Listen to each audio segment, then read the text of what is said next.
ఊరంతా ఒకే రోజు బోనం ఎత్తుతుంది. అది కూడా గురువారం. ఇలాంటి ఆచారం రాష్ట్రంలోనే అరుదు. రాష్ట్రమంతా శ్రావణం, ఆషాఢ మాసాల్లో బోనాలు చేస్తారు. అవన్నీ వాడకట్టు కులాల వారీగా నిర్వహిస్తారు. కానీ వరంగల్ నగరంలోని 31వ డివిజన్ న్యూ సాయంపేటలో మాత్రం ప్రత్యేకం. కులాలకు అతీతంగా ఊరంతా పోచమ్మ బోనాలు చెల్లించడం విశేషం. అన్ని ప్రాంతాల్లో బుధ, శుక్ర, ఆదివారాల్లో జరుపుకుంటారు. ఇక్కడ మాత్రం గురువారం ప్రత్యేకంగా బోనాలు జరుపుకుంటారు. శాలివాహనాలు పూజారులుగా ఉంటారు.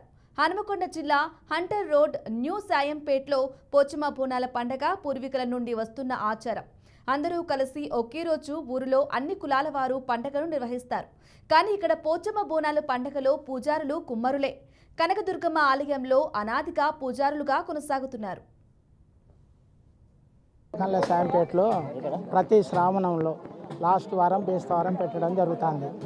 మొత్తం ప్రతి ఒక్క కడపకు ఎప్పుడు కానీ లాస్ట్ బేస్తవారము జరుగుతుంది.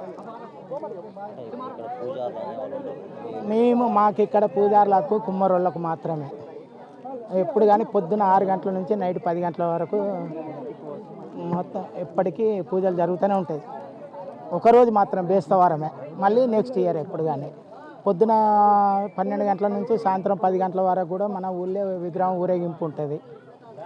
సంప్రదాయ పద్ధతిగా జరుగుతుంటుంది. ఇక్కడ గుడి కట్టియడం అన్నది ఉండదు కూడా.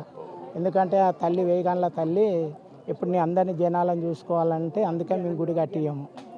వరంగల్ జిల్లాలో హన్మకొండ జిల్లా కాజిపేట మండలం శాంపేట గ్రామంలో ఊరంతా అంటే వరంగల్ జిల్లా లోపల శాంపేట పోషమ్మల జాతర అంటే ఒక ప్రత్యేకత. మా తాతల నుండి ఇదే ప్రత్యేకత అనేది వరంగల్ జిల్లాలో అంటే పూర్వ జిల్లాల శాంపేటలో పోషమ్మ బోనాలు అంటేనే ఒక ప్రత్యేకత. అంటే ప్రతి ఒక్క ఇంట్లో నీసు మందు అంటే బోనం సంబంధించిన కార్యక్రమాలు ఏ కడప తాకినా ఏ ఇంటికాడ చూసినా వాళ్ళ కులబద్ధ భేదం లేదు.